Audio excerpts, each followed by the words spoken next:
I am now in a state-of-the-art, beautiful kitchen at the Chabad Center. We're about to get our certification and our final permits, and we'll be able to use it for Passover. You ever take off the wrapping of a new piece of equipment, nachas of taking off and cleaning and coming into this beautiful refrigerator that's going to hold all our kosher food for the community. We look forward to celebrating Pesach, April 5th. Less than 2 weeks from now, we're going to be sitting around the Seder table. And of course, when it comes to Judaism, everything is about food.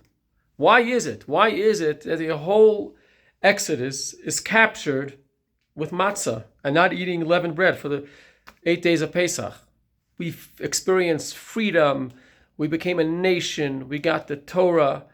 And how do we capture that freedom? By eating certain things and not eating certain things. We celebrate and tell the story on Passover night with visuals and food, with 4 cups of wine, the bitter herbs, the matzah, the parsley, all these different visuals and experiences with food. What's so special about food? Our sages tell us that food, not on bread alone does man live, but everything that issues forth from God's mouth. This is a verse in the Torah itself. And the Kabbalists explain like this. What does this mean?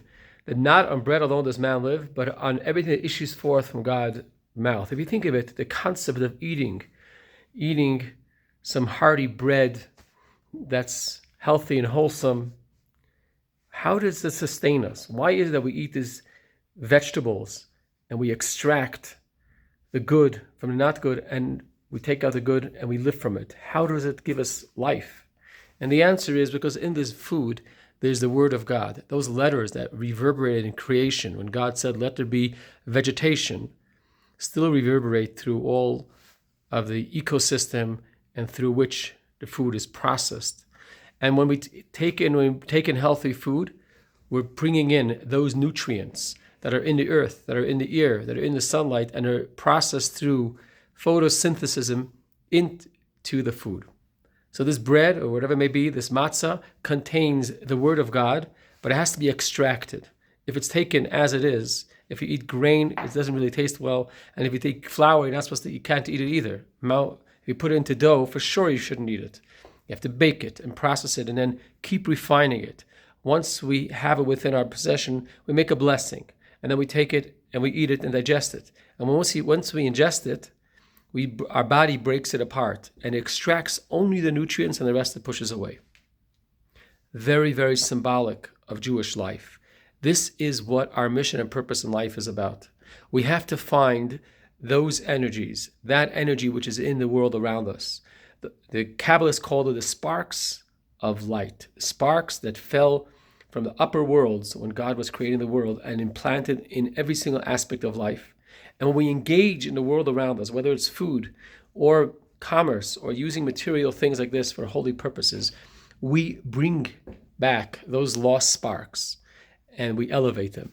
And we grow from it, and we also help the general goodness in the world.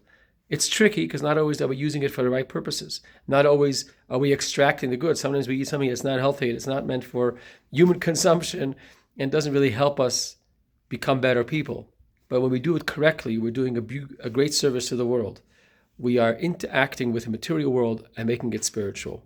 That's why the experience of freedom is captured through food.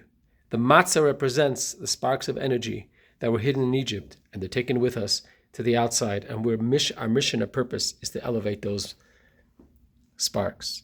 I hope you will join us for the Seder, April 5th, and you're going to have a second Seder at home, April 6th. This is the most amazing, of course, the most celebrated Jewish holiday, the most celebrated Jewish ritual. We'll sit around, we'll schmooze. We start at 6:45, it's still light outside. We'll have some food before the Seder. Then we go into the Seder, we tell stories, we have songs.